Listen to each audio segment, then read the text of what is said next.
How can you get an 80% discount on your LinkedIn ads traffic? It's totally possible, and this week's guest teaches us how on this week's episode of the LinkedIn Ads Show.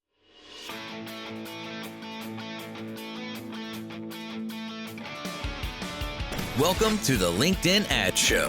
Here's your host, AJ Wilcox. Hey there, LinkedIn Ads fanatics. As he said, I'm AJ Wilcox, and I'm host of the weekly podcast, The LinkedIn Ads Show.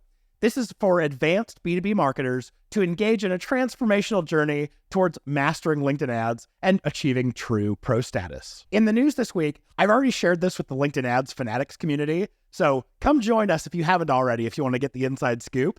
But one of the product marketing managers at LinkedIn let me know this week that message ads are officially here to stay. We lost them for a little while, they came back, and I just assumed that people complained and wanted them back, and so LinkedIn gave them back to us temporarily. But turns out it's permanent, and we have message ads for the foreseeable future. I'm really excited about this because I hate losing any ad format that could bring us value. She mentioned that LinkedIn's going to continue evolving all the sponsored messaging formats and functions, which is fantastic. I'm excited about what's coming up.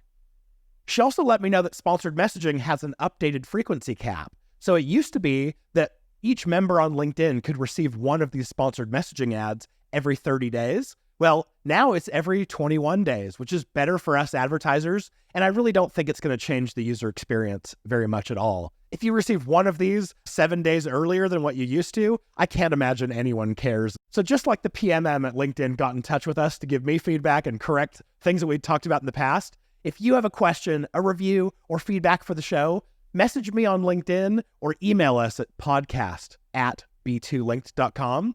Send it to us in a voice recording, and I'll be happy to include it here on the show. And I can keep you anonymous or share your details and shout you out as well. So record yourself asking a question, commenting, correcting, anything from a past episode, and I'd love to include you. Okay, I am super excited to introduce our guest today. His name's Chandler Quinton, and he's a video creative genius. He's found some incredible successes with LinkedIn ads, and I couldn't stand not to share his findings with you. We've gotten the chance to collaborate quite a bit recently, and every time we talk, I find myself learning so much. And so without further ado, let's hit it. All right, I'm so excited to have Chandler Quinton here. He's a co-founder of Video Brothers. They're a creative agency that focuses just on B2B. Chandler, I'm so excited to have you here on the podcast. Hey, I am super excited as well. And this needs to be said, now that we're rolling, thank you, AJ, as well as the B2 Link team for creating just an amazing resource for everyone who's, active on LinkedIn, trying to market and advertise the best that they can.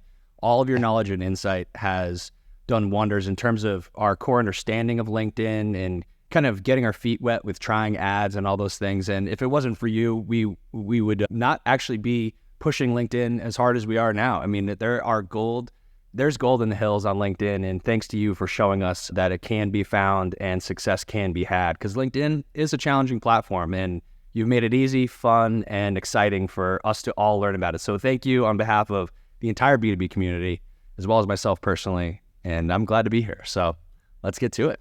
Well, thanks, Chandler. The thanks go both directions. I've learned so much from you. You and I have had conversations about creativity in B2B and what works on LinkedIn ads and all of these disruptive strategies that we're going to talk about today. But I was like, after having these conversations, the rest of the LinkedIn ads fanatics community has to hear about this. So I'm so excited to get to share what we've kind of talked about offline, and I'm sure we'll delve into quite a bit more.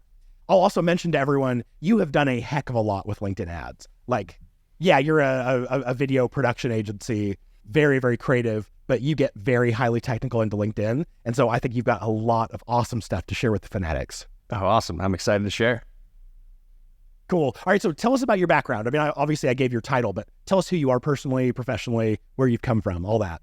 Cool. So I've been an agency person for quite a long time. My first role was as a strategist at Razorfish, which at the time was the biggest ad agency in the world. And I left that to start my own digital marketing firm and grew that over a number of years and exited that successfully, which was fantastic. And then moved on to the video world about 11 years ago.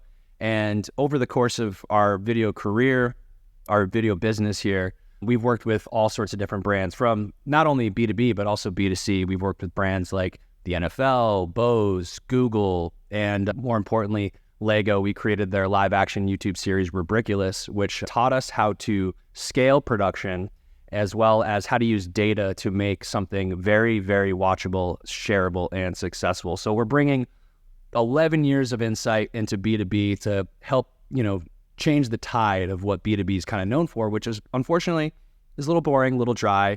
And I think the world is shifting to where B2C is, which is entertaining, fun, engaging, shareable, watchable, all those things. Because at the end of the day, the customer at the other end is a human, just like B2C thinks. So we're bringing all of that knowledge and insight to B2B, and we're finding incredible amount of traction doing it. And we're excited to see all these B2B companies jumping in on the fun. It's awesome. So you've obviously done everything. I'm curious, why B2B? I mean, you've worked with huge B2C brands. Why are you bringing your expertise to us, our side, the boring side, quote unquote? Well, to be honest with you, it's an opportunity because B2B is not known for pushing the envelope in terms of marketing and advertising, yet their ticket value on enterprise clients are so high that they need to be thinking about this type of thing. They need to be thinking bigger, bolder, more exciting. And as soon as we kind of started learning a little bit about LinkedIn and seeing kind of the marketing and advertising that was common on the platform, your white papers, your lead gen forms, your infographics, and we started doing our own testing of our own fun and entertaining ads, we realized that, oh my gosh, this is what the B2B world wants. And we're hearing that from prospects every single day. Thank you to LinkedIn for sending us these prospects via our ads. So it works out. It's an opportunity. Very cool. Well, because of that, I can't think of anyone better to talk to about creativity in B2B. What makes you so bullish about using LinkedIn ads? I mean, I know you are specializing in B2B, but why LinkedIn ads? Why any other platform? So that's a great question. And I do want to say and make it clear that our only paid advertising channel is LinkedIn. And that sounds odd for a creative video production company. However, that's where our ICP lives. It's where they hang out. It's where they socialize. It's where they learn. It's where they find products and services to buy. And once we gave it a try and put out our own fun ads, then we saw incredible performance and just incredible traction. We realized that this is where this is done. And if our ads work for ourselves on LinkedIn, they're going to work for other B2B companies as well. They just need to be not afraid to try something new and different. And we're seeing a lot more of it every single day on LinkedIn. All right, so why is it so important to stand out? I see a lot of boring content in my newsfeed, a lot of boring LinkedIn ads. Obviously, part of the show is trying to help everyone improve. But tell us about standing out. Why is it important? Yeah, I mean, standing out is the number one thing that you want to do when you're advertising. I mean, especially on LinkedIn, your number one goal should be to stop the scroll. You want people to stop on your content, read your content, watch your content, digest it, so you can then, as an advertiser, retarget this audience. They're showing intent and interest by stopping on your content. Now, standing out on LinkedIn is, you're in a mix of a lot of white papers and infographics and things like that are typically dry. So standing out being your number one objective kind of makes things a little bit easier to kind of comprehend, right? If your goal is to get someone to stop on the scroll, then all you're doing is creating, engaging content that makes that possible, if that makes sense. Oh, it totally does. All right, so do you have any tips for us on how to make creative that stands out? I would say the number one thing that I would recommend in terms of any B2B company looking to stand out is to think outside the box, keep things simple, and keep things fun. I mean, at the end of the day, most audiences on any social network are looking for that dopamine hit. They're looking for that thing that catches their eye, that surprises them, that makes their day better, can give them some insight and information. And, if you kind of think about that going into creating any marketing, you're going to find a lot better, results because you're not leaning into kind of the old style of marketing and advertising, which again, apparently on LinkedIn, it's a lot of boring and dry stuff. And no, not saying anything ill to the B2B marketers out there, but I believe most of them would agree there's a shift happening from the old way to kind of the new way, right? Because the generation of the buyers committee has come from an era of growing up with content and entertainment at our fingertips. So we should expect the same as B2B buyers to have that same kind of interaction with the social platform. Oh, totally. What are some of the results that you've seen so far from your advertising? Have you tested running ads for yourself that are boring and don't stop a scroll versus ones that do? Like, and what have you found business-wise from these? Yeah, actually, that's a great question because we almost didn't know we were creating boring ads compared to some of our ads that have been more successful. So, the first thing that we did when we started spending ad dollars on LinkedIn was we created a traditional funnel where we had, a nice, fun, engaging video at the top. And then after that was when we kind of relied on more traditional stuff, a lot of text on screen, kind of, highlighting our value prop and things like that. And for the first kind of phase of our LinkedIn advertising, we were wondering, like, why is the performance so bad? Like, no one's engaging with our ads, no one's clicking through. And we realized that we fell into our own trap of doing things the traditional way.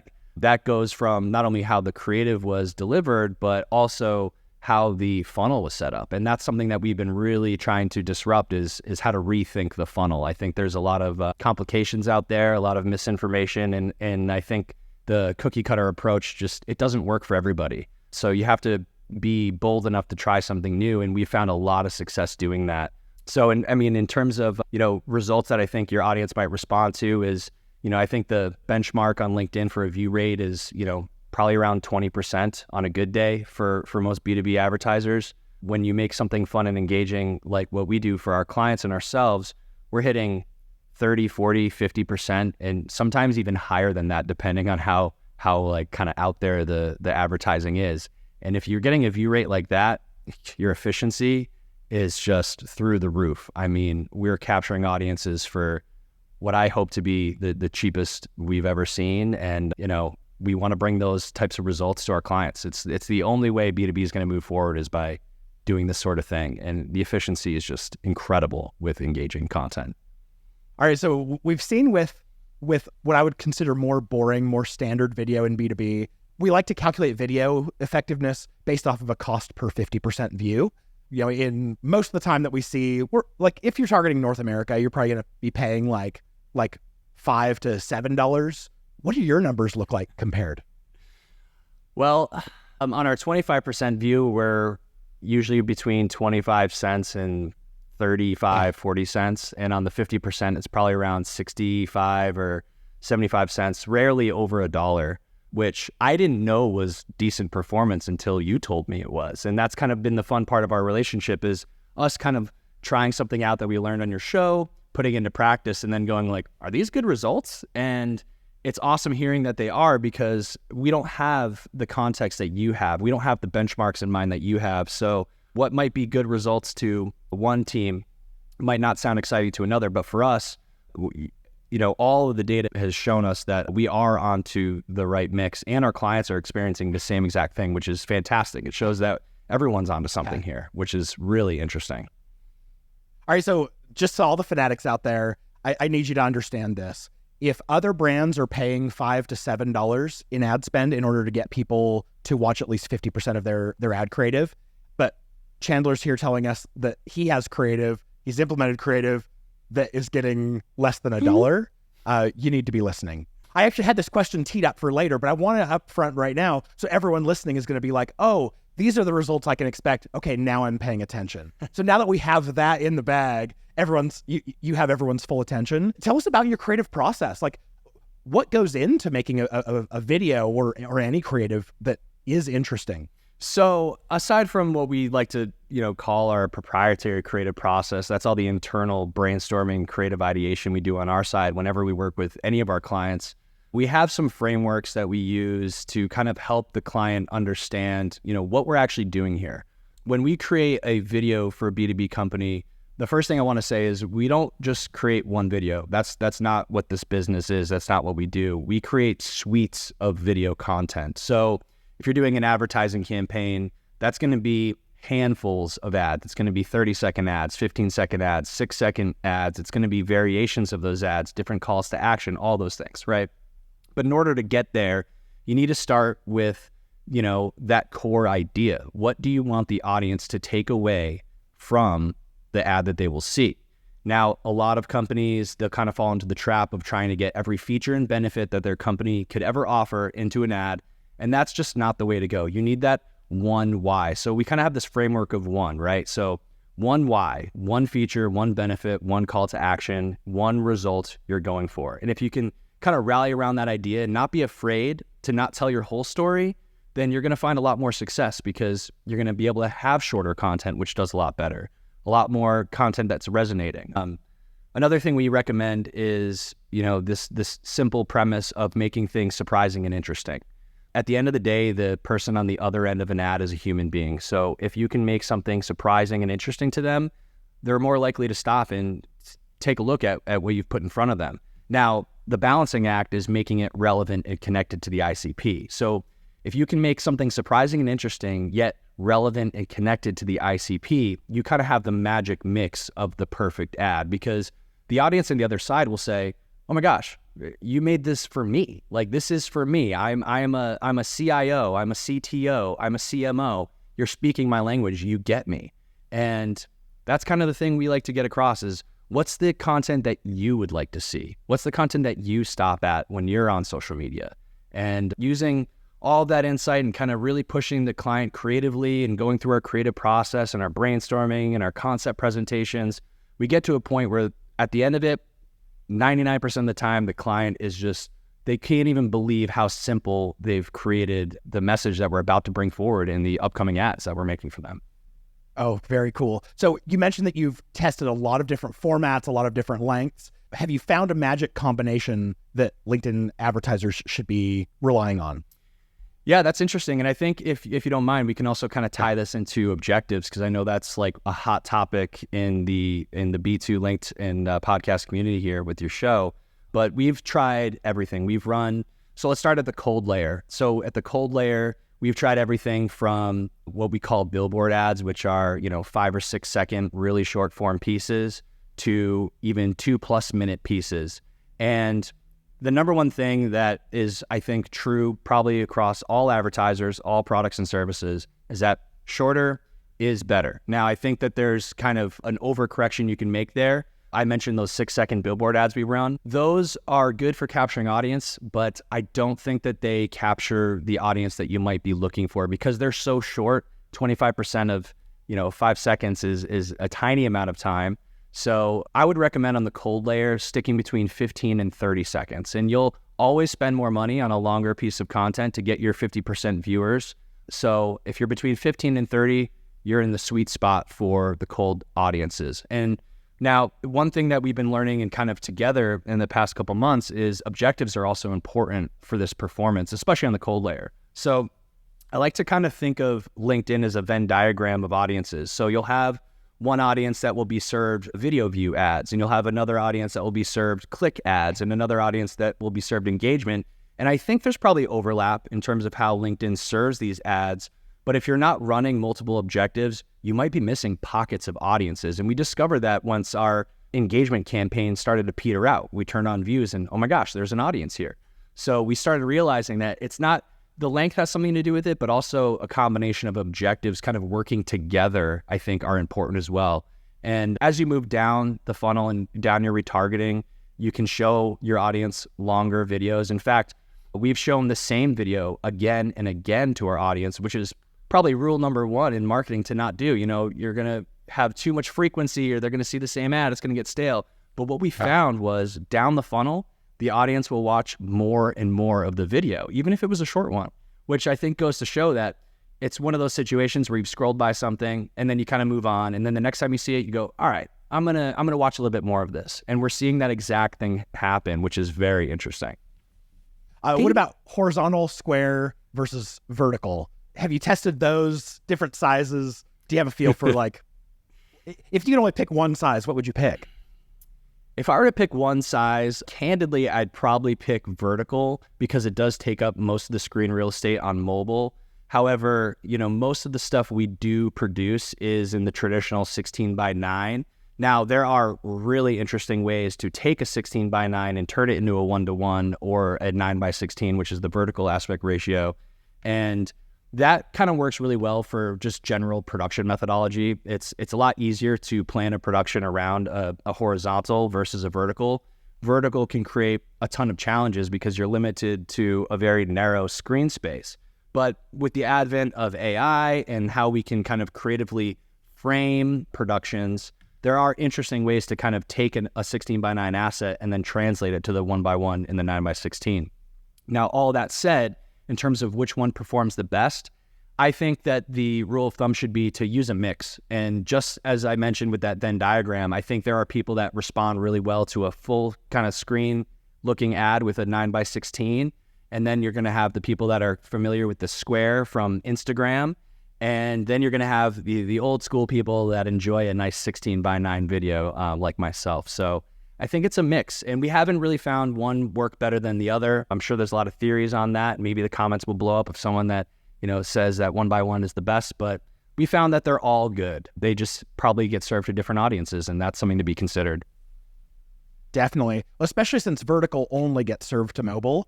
If you know that people on mobile view video a certain way and appreciate certain kinds of content, it's kind of a cheat code to make it vertical and just get your mobile visitors. We've found Square to work quite well because it shows up great both on mobile and desktop. So I've been kind of cheating towards Square, but you're making me consider vertical a lot more. Yeah, well, a little hack there for going Square if you have a traditional horizontal video is, and you see this a lot if you follow Adweek, they do this frequently. They'll post a Square video. Excuse me.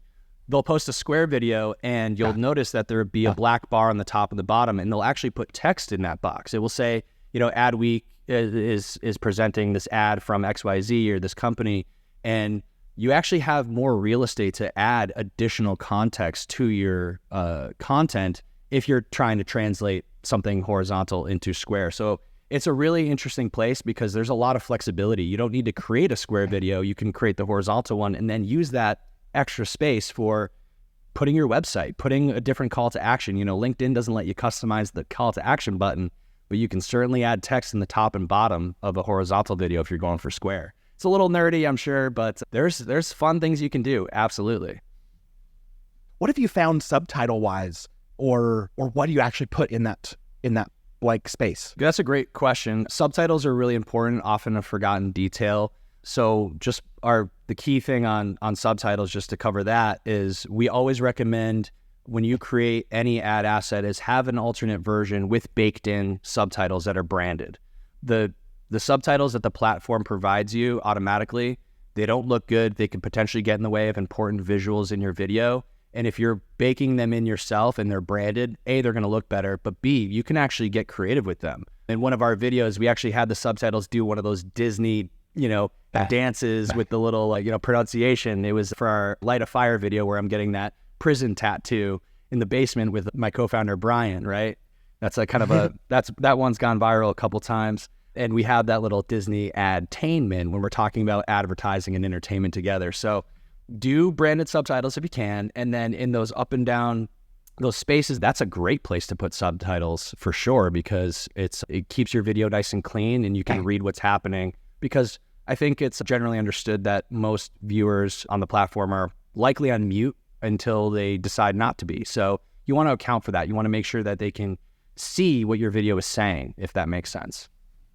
Oh, it totally does. The results of our test, just so you know, we literally doubled with using animated subtitles, literally doubled our completion rate. So whatever percentage of people would make it to the very end, there were twice as many of them just for including burned in animated subtitles. And so I'm already a believer in what you're talking about. Awesome. Yeah, right now all of our ads have subtitles. I mean, hands down, it does impact that completion rate. So great tip. That's actually awesome. I wish more people would be aware of it, but we're telling them right now. So make sure you put them in there. Okay, here's a quick sponsor break, and then we'll dive right back into the interview. The LinkedIn Ads Show is proudly brought to you by B2Link.com, the LinkedIn ads experts. If you like getting a return from your LinkedIn ads, consider this. How much ad spend are you willing to waste along the way? After auditing over 800 LinkedIn ads accounts, we've seen one common theme, and that is wasted ad spend. B2Linked helps B2B companies maximize their profit by minimizing the waste that comes from poor targeting, bad bidding, and inefficient campaign setup. Book a discovery call with us today to eliminate the waste in your account. We'd absolutely love the chance to get to work with you. Just go to b2linked.com/discovery. Okay, now let's jump back into the conversation with Chandler. So We definitely need to talk about cost, because I think anytime we talk about video, immediately everyone's like, oh, hiring a production agency, renting expensive like Red cameras for the day. I mean, you can go crazy or you can do very simple. Talk through to us here about what are the costs involved with making good video creative for ads. Sure. And I'll kind of try to provide some context that's helpful for any audience that's curious. When you're looking to make a video of any type, you should always think about quantity, right? And what you're going to get out of a video project. If you're out there and you're creating just one video, you're already handfuls of steps behind of where you need to be thinking. We only offer kind of suites of video. Making just one isn't worth it in terms of cost or efficiency for the client. So over the years, we've kind of developed this system of creating suites of video, whereas when we're making an ad, we're making handfuls of ads, we're making series of ads, we're making multiples of ads. That way, a lot more production can come out of that very expensive production day, but also the client's going to have a lot more variations to play around with in terms of testing. They might have alternate calls to action that they want to, evaluate and test, or maybe they even want to test different offers at the end of their ad and things like that. So to kind of try to paint a picture of accuracy here in terms of what video costs, I would say that it really depends on how much you're trying to make and what you're trying to accomplish. And you're right, you can go very simple and you can go, out of control crazy. And I'll give you an example of what I would say a middle of the road production looks like for us. And then I'll kind of give you a low end, and then the sky's the limit. And I always joke around. It's like, well, how many exploding helicopters do you want in your video? We can definitely do a lot with that. So we recently just completed a production for a really awesome recruiting platform called Loxo. And they came to us and they wanted to be bold. They wanted to stand out. They wanted to have fun. And because they're kind of a fun brand, it just made perfect sense for us to collaborate. So their production was two different concepts. One is alien themed and one is Bigfoot themed. And you've seen some of these behind the scenes photos, and I hope that the ads launch soon so everyone can see them. And within that production, we produced multiple 30-second variations of the ads, multiple 15-second variations of the ads, which are completely different. So they're technically different assets. So the audience will actually get a continuity effect as they watch more and more of these ads. And on top of that, we've done the 6-second cut downs. And then on top of that, we get all the static photography of the characters from the shoot so that the company can use these elements in landing pages. They can use them in email blasts or as static ads and all these things that kind of build that cinematic universe of your brand. So a production like that, this is usually a 12-week project. I mean, there's a lot of creative development. There's a lot of pre-production that goes into it. I mean, finding locations, actors, props, art, wardrobe, all the ins and outs that go into a production. And then, of course, the production day, which is not just one day. It's not just getting out a camera and here we go. There's a lot of planning and a lot of logistics that go into it. And for this particular shoot, there was a prep day. There was a pre-light day, which is when we have everything set up and we're doing rehearsals. We're getting everything lit properly. Then there was a production day, and then there was a wrap-up day. So believe it or not, you have to take all that stuff down once you're done filming.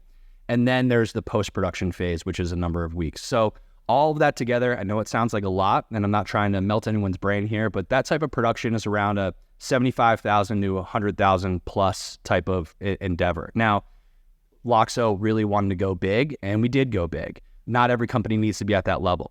If you're around the $30,000, $40,000 level, again, you're not getting one video. You're getting a fantastic suite of assets that are really going to give you some longevity, some evergreen content that you'll be able to use for a long time, and a whole bunch of assets to work with. And one of the things that we bring to the table that I think is really important for everybody to think about, including if you'll never work with us, is always ask your video production partner for variations. So you want, if you only have, $30,000 or $40,000, you want to make some big ads and they're going to be really fantastic, awesome, but ask for multiple versions of your call to action. Ask for different hooks, right? That first couple seconds of the video where you're changing the script. I mean, it could be something as simple as calling out a particular ICP. Hey, event producers, or hey, event coordinators. Those are two totally different roles and totally different personas that might resonate with one audience over another. So always ask for iterations and make sure that's part of your creative partner's process, because you're going to get a lot more value out of things. The number one goal of any video production company should be to make content that lasts a long time. No one wants a flash in the pan. You want ads that you can rely on for 3, 6, 9 months, or even a year. In fact, our world record, one of our clients has run the same video creative for 2 years, and they were able to do that because we made so many different variations that they were able to constantly keep it fresh, and it performed extremely well. And now they're actually out there raising a $20 million Series A based on all the traction we brought them. So it just goes to show how important variations are, because it can extend that lifespan of your content, especially when you're spending any amount of money on something. You want it to last and you want it to be of quality. So hopefully that kind of answers your question as best as possible. Video is variable, right? Again, you could go really simple and it could just be 2 people talking on a podcast and it could be really good. Or, we could be dressing up in crazy costumes, making characters. We could have the stunt person from Fast and the Furious help us lower an alien down from the ceiling, which is exactly what we did. You can go bananas, but that's really a preference of the client and how kind of bold they want to be. And believe me, going bold goes a long way. It's a game changer. So talking about a production that may cost between, let's say like 30 and 70 grand, that might sound like a lot of money to someone, but I think if I were to tell you that there was an investment that you could make of $30,000 to $70,000, that when you then went to LinkedIn ads, you would get a discount, an 80% discount off of all of your ad spend for the rest of time, I think you'd probably say, oh, that makes sense. That's how I think about this. This is making an investment in creative that stops people in their tracks it's more than 5 times more effective than running something that is boring and static and dumb. And you're going to get a discount on everything you run. So seriously, I want you to think about it. Like, does that budget sound high? If it does, think about the effectiveness and like how much money you're wasting on ads that you don't have to if you invested in the creative that drove the ads to be insane. Yeah, you know what? I always say this quote. I've been saying it for 11 years. If you think the cost of good video is high, you should see the cost of bad video. It's a lot higher. And it's not to say that the productions are more expensive. It's that they're going to be inefficient. You're going to be spending way more on the platform to get these served, to get that watch, that that view rate, which is going to be low on a bad or boring ad. Whereas if you just have a little fun and kind of go all out, as they say, it will pay dividends in terms of that optimization and that efficiency. And that's really where I think the gold in the hills is on LinkedIn, because if you can spend, $10,000 or $15,000 a month in your ad spend, but you're getting the efficiency as if you're spending 25 or higher than that, I hate to say it, but it's like free money. It really is. And it's all powered by the creative. And that's why we want the creative to last a long time, so you can keep that optimization and that efficiency going. That's the idea, because you want to see an ROI on your ads. Absolutely. And that type of performance will get you there. And I absolutely do want people to consider working with you. That's really important. But let's say that one of our listeners just does not have this kind of money in their budget. It doesn't make sense for them to work with you. Do you have any recommendations or tips for people who are just trying to make simple video, a marketer with their phone, for instance? Yeah, I have 2 bits on that. Number one, if you think you're not qualified for us or our budgets are too high, totally get it, totally fair. Don't hesitate to reach out. We never have any conversation where someone goes home empty-handed. We always give our best advice, regardless of if you even have a business or not. We'll talk to anybody just so we can help one person make one better decision in terms of video. So just want to let everyone know that that's, we're here for that. We're here to help in any way possible, because that's the mission that we're on. So in terms of if you can't afford high production video, the best thing you can do is start trying video on your own. And it could be as simple as an iPhone. You can get really cheap lights on Amazon. You don't have to know anything about production to make a video, because we all have been, for the past 20 years, we have the best cameras in the world in our hands.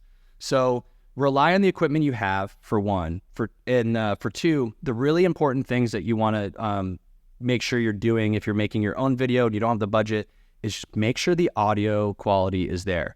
Invest in a microphone. They're not that expensive. You can get away with something under a couple $100, and audio is going to be key. And this works really well for the thought leadership type stuff, when it's just kind of one person, hanging out, and they're doing, maybe it's even a selfie style, and they're kind of talking to the audience on LinkedIn.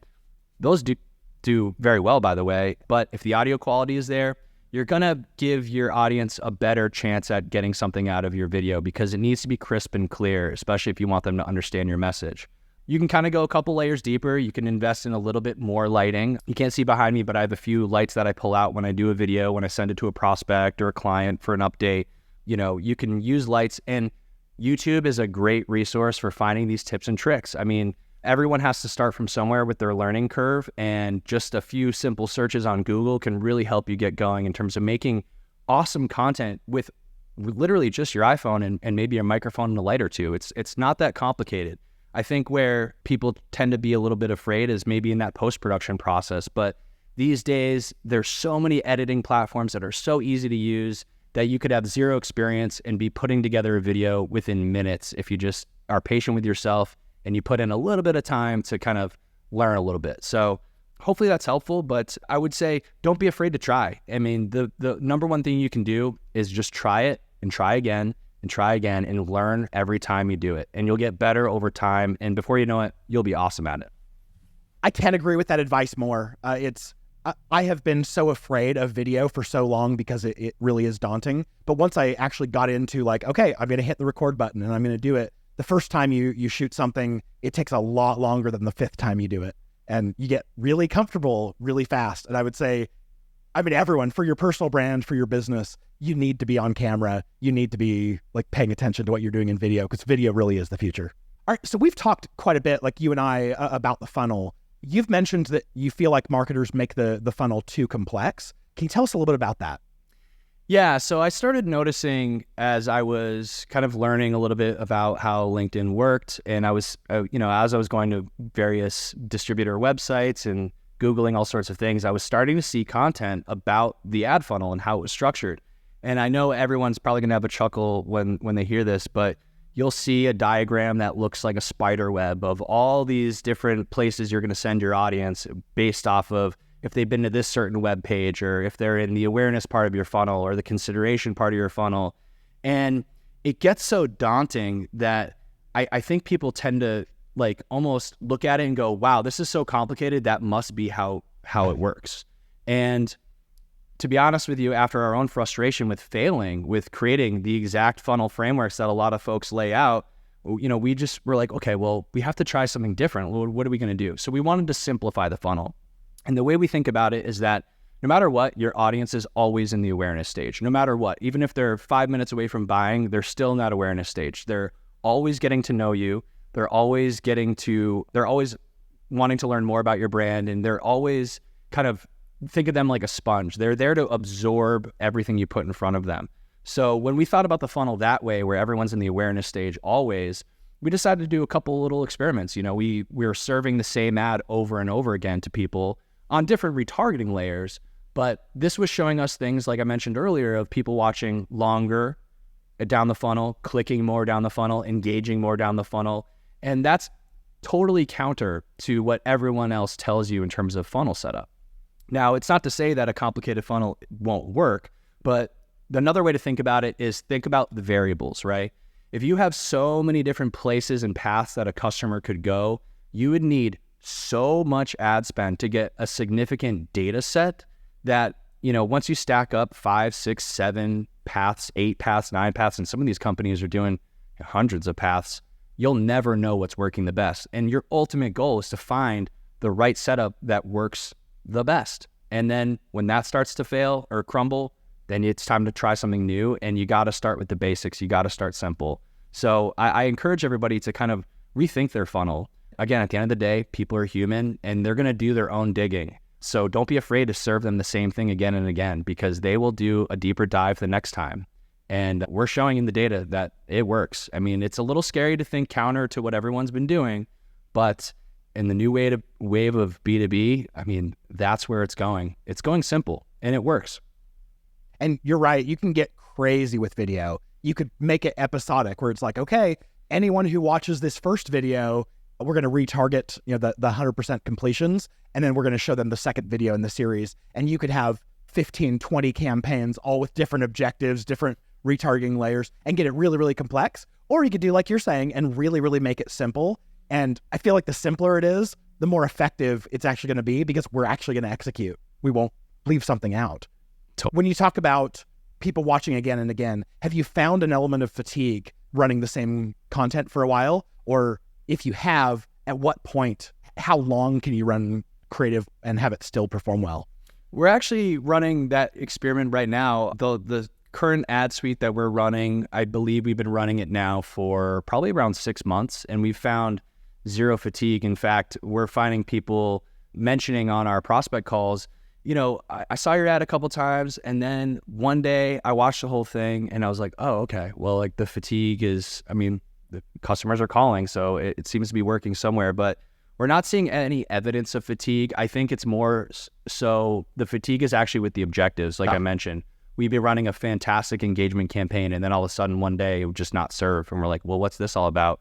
We initially thought it was about fatigue, but when we turned on other objectives and then that would serve like crazy, we realized that it's likely not the fatigue, it's likely the objective. Now, I'm sure there is a shelf that we'll get to with these current set of ads, but the good news is that for cold audiences, they've never seen these before. So we can keep running them to cold, but our retargeting audiences that have been kicking around for 90, 180 days, or maybe even a year, we do want to show them some fresh things. So we'll actually introduce fresh creative to retargeting audiences first, and then we'll bring that back to cold once we kind of feel like we can make the transition. That's also counter to what most people would think as well, but it's a really good play because you've already invested a lot of time and money into this first set of messaging that you put out. And if it was working, there was nothing wrong with it. So show the retargeting audiences your new stuff first, and then recycle that back to the cold once the cold is totally exhausted. And I think that's brilliant. I also want to say that this is what you can do with good, interesting visual creative. Because if you tried to do the same thing with boring, static creative, you will find your click-through rates drop over time. Audience is saturating. They're raising their hand saying, yeah, this is content I've seen before. I no longer care. So again, one more like big cheer for having good creative, because there's so much more you can do with it and it lasts for so much longer. Yeah, and I think the last thing I'll add to that is try to make creative so entertaining that it's awesome to watch it again. Yeah, it's a delight to see this ad again. You go, oh, I love this ad. I mean, you can probably refer back in the day, the Old Spice ads, Dollar Shave Club, things like that, even Geico ads. When they come on, you're excited to see it again, to be like, oh, this is the ad I was talking about. That's exactly what we're seeing in B2B. I mean, how awesome is that? B2B marketers should be thrilled that that's how people are behaving now, because that means that things can get a lot more fun, a lot more simple, and a lot more efficient and effective. I mean, what's better than that? It's awesome. Totally agreed. All right, so we're headed into 2024. I think it's important that we talk about some predictions. Do you have any predictions specifically for LinkedIn or for B2B in general?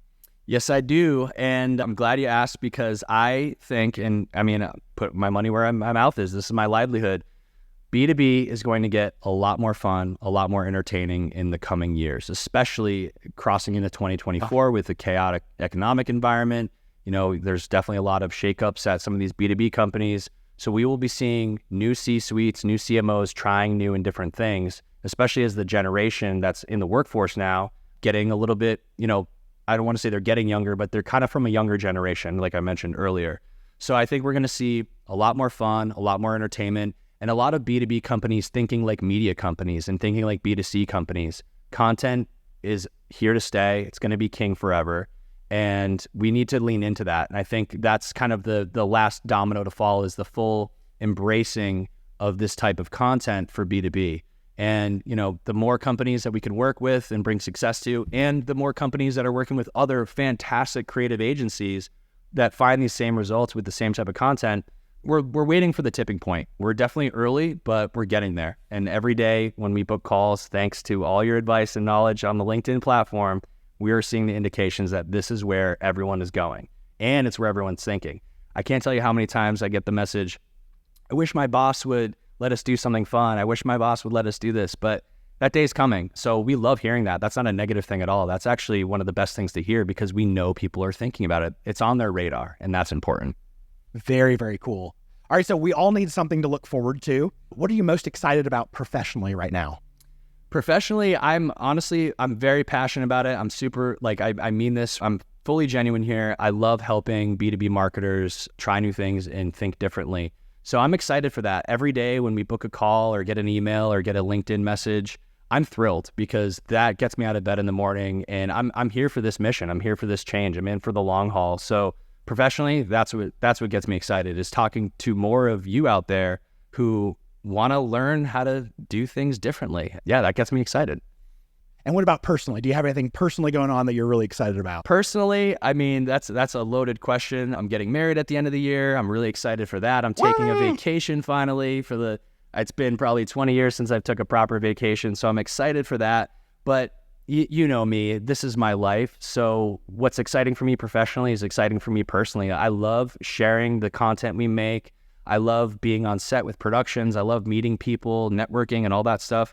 So I'm excited just about for everything, you know? It's all here. Very cool. All right, how do you want people to be able to get in touch with you? Cool. You can visit us at thevideobrothers.com, but more importantly, follow us on LinkedIn, shoot us a message, find me personally and connect with me. And that's the best place to find us, because that's where we are every single day. We're all over LinkedIn. I'm sure many of you have seen our ads thus far. And if you haven't, you go to our website, you definitely will. So find us there, and yeah, you can shoot me an email, Chandler@thevideobrothers.com. Find me on LinkedIn. I'm easy to find. My photo is upside down, and believe me, that's lead gen. I get messages every day. Hey, your photo's upside down. Did you know? Of course I knew. How are you doing today? It works. It's weird, but it works. I mean, we're here to do those fun experiments so you all can watch us and go, okay, we'll try it too. So that's that. Awesome, Chandler. Thanks so much for coming on, sharing your gold. We'll put your email address, your LinkedIn page, your company's LinkedIn page, so everyone can follow it and get in touch. But sincerely, thank you. Have an awesome new year. Thanks. All right, I've got the episode resources for you coming right up, so stick around.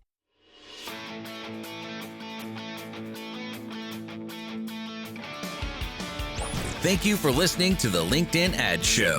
Hungry for more? AJ Wilcox, take it away. All right, like we talked about in the episode, we have a link in the show notes below to Chandler's LinkedIn profile. So go connect with him, follow him, reach out to him there.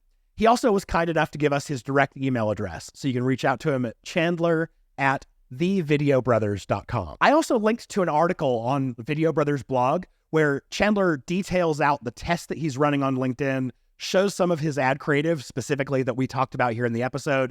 You're definitely going to want to go read that blog post. Like we talked about at the top of the show, if you're not already a member of the LinkedIn Ads Fanatics community, what are you waiting for? Go to fanatics.b2linked.com and join up. For a very low monthly fee, you get access to the entire community of LinkedIn ads experts like yourselves who are all bouncing ideas off of each other, learning and honing their craft. But you also get access to all 4 of our courses that take you from absolute beginner to total LinkedIn ads expert. If this is your first time listening, welcome. We're so excited to have you here. Make sure to hit that subscribe button so that you keep hearing this content week after week. If you're a regular listener of the show, so excited to have you back yet again. Thank you very much. Also, please do go and do us the favor of reviewing the podcast, especially on Apple Podcasts. It is by far the best way that you can say thanks for us putting all this content together week after week. With any questions, suggestions, or corrections on anything we've talked about, reach out to us at podcast@b2linked.com. And with that being said, we'll see you back here next week. I'm cheering you on in your LinkedIn ads initiative.